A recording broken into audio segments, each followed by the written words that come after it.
China reportedly tested a nuclear-capable hypersonic glide vehicle from a near-orbital trajectory in August amid an intensifying race for the next generation of long-range weapons that are harder to detect and intercept. The United States has conducted tests of hypersonic weapons in recent months, and North Korea said last month it had tested a newly developed hypersonic missile. Hypersonic missiles travel at more than 5 times the speed of sound in the upper atmosphere, or about 6,200 kilometers per hour. This is slower than an intercontinental ballistic missile, but the shape of a hypersonic glide vehicle allows it to maneuver toward a target or away from defenses. Combining a glide vehicle with a missile that can launch it partially into orbit, a so-called fractional orbital bombardment system could strip adversaries of reaction time and traditional defenses mechanisms. Intercontinental ballistic missiles, by contrast, carry nuclear warheads on ballistic trajectories that travel into space but never reach orbit. Both the US and USSR studied FOBS during the Cold War, and the USSR deployed such a system starting in the 1970s. It was removed from service by the mid-80s. Submarine-launched ballistic missiles had many of the advantages of FOBS, reducing detection times and making it possible to know where a strike would come from, and was seen as less destabilizing than FOBS. The Financial Times reported on Saturday that China had launched a rocket carrying a hypersonic glide vehicle that flew through space, circling the globe before cruising down toward its target, which it missed by about 24 miles. In July, Russia successfully tested a Zircon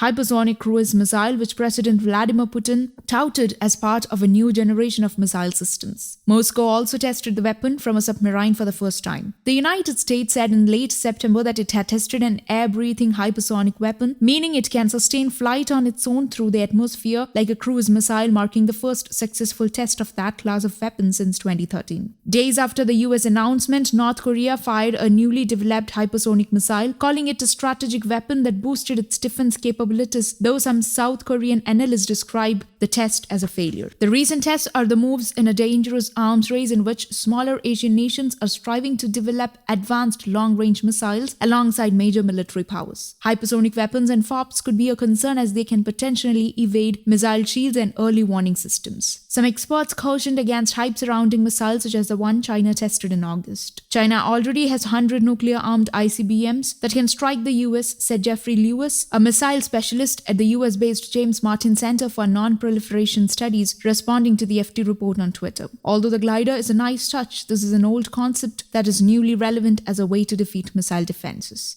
News Desk, Kaumudy Global.